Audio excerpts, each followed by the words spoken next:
It all started the week after Eric moved out. I was still adjusting to being alone. The silence in the apartment was heavy, suffocating almost. We had been together for 3 years, and when he left, it felt like the air had been sucked out of my home.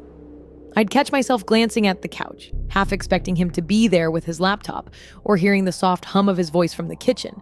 But all I heard now was the creak of the floorboards under my own feet. That's when Damien moved in next door. At first, he seemed nice. Polite in a way that almost felt old-fashioned. He introduced himself with a charming smile and said if I ever needed help around the house, I shouldn't hesitate to knock on his door. I thanked him, smiled back, and thought nothing of it. Just a friendly neighbor. But soon, the little encounters became strange. He started showing up everywhere. Every time I took out the trash, Damien would conveniently appear, offering to carry the bag. For me. Every time I went for a late-night walk, I'd spot him down the block, standing under the streetlight just watching. Then the gifts started. At first it was flowers. Bouquets left on my doorstep, with notes that read things like, "Dear Lila, here's a beautiful flower for a beautiful girl." Sweet, sure, but I never told him my name. Then came the chocolates, stuffed animals, personalized love letters. He wrote about how he watched me through the windows, how he admired the way I moved around my house, how lonely I must be since Eric left, but not to worry. He would take care of me now. I tried to brush it off as harmless at first. Maybe he was just socially awkward, I told myself. Maybe he didn't know how creepy he was coming across, but it kept escalating.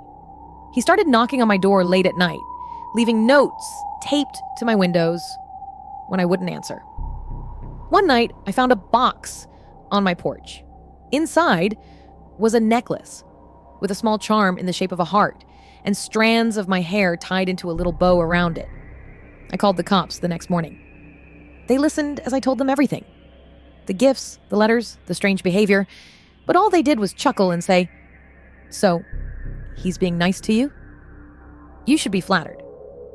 One of the officers even joked that some women would kill to have that kind of attention. Flattered? I felt sick. I stopped going outside unless I absolutely had to. I closed my blinds and double-checked my locks every night. But even with the doors locked and windows shut tight, I couldn't shake the feeling that Damien was still watching. A few nights ago, I was lying in bed, struggling to sleep. The house felt too quiet. The kind of quiet that makes your ears strain for the slightest noise. And then I heard it. Creak. It came from the stairs. I froze, listening. My breath caught in my throat.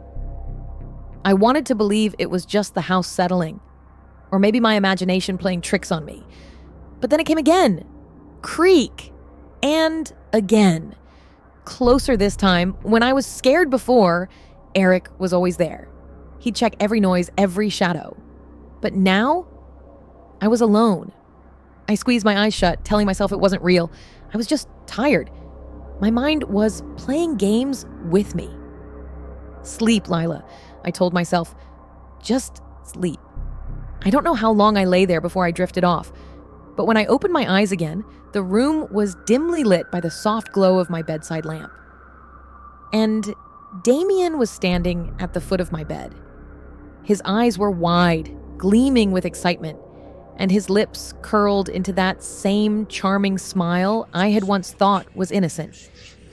"I can be your new boyfriend, Lila," he whispered, his voice calm, almost soothing. "We can be happy together." My heart slammed against my ribs. My fingers clenched around the knife I'd started keeping under my pillow. Without thinking, I flung it at him. The blade sliced across his cheek, leaving a thin, red line. He stumbled back, clutching his face in shock, giving me just enough time to leap out of bed and sprint toward the stairs, but I was too frantic. My foot caught on the edge of the rug and I went down hard. The breath knocked out of me. Pain shot up my leg as I tried to scramble to my feet, but Damien was already there.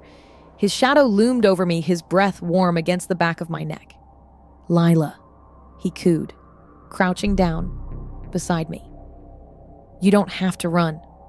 I'm here to protect you, to love you. I twisted onto my back, kicking at him with everything I had. I must have caught him in the jaw, because he let out a grunt and fell back, giving me just enough time to get up and bolt for the front door. I don't remember much after that. Just the blaring sound of sirens and the flashing red and blue lights as the police dragged him away. He kept shouting as they cuffed him, screaming that he loved me, that we were meant to be together. And now, even though he's gone, I can't sleep. Every creak of the floorboards, every whisper of wind against the windows, it all sounds like him.